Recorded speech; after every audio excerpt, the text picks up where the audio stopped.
London, senior aides to Queen Elizabeth I barred the hiring of coloured immigrants or foreigners in office roles at Buckingham Palace until at least the late 1960s, a media report said Thursday. The Queen and Britain's royal household also negotiated an exemption from 1970s era laws on race and sex discrimination that still exists today, The Guardian reported.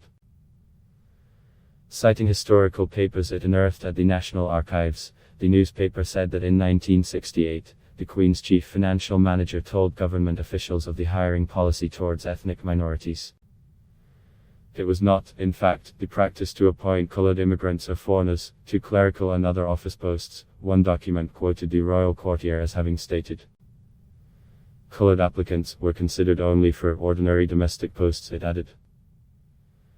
It isn't clear when the policy ended, but Buckingham Palace has said its records show people from ethnic minority backgrounds being employed in the 1990s, The Guardian noted.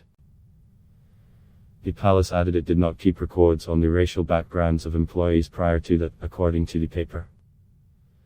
A palace spokeswoman said in a statement, claims based on a second-hand account of conversations from over 50 years ago should not be used to draw or infer conclusions about modern-day events or operations.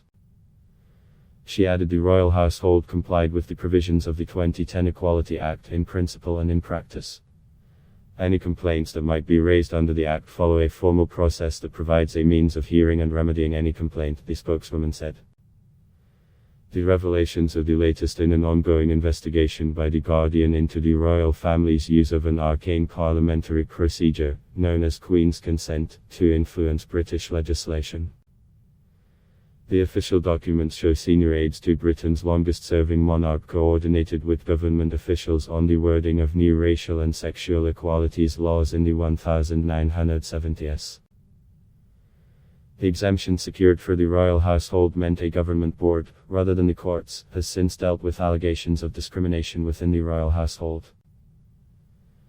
The disclosures are likely to renew focus on allegations of historical and more recent racism with the British royal family.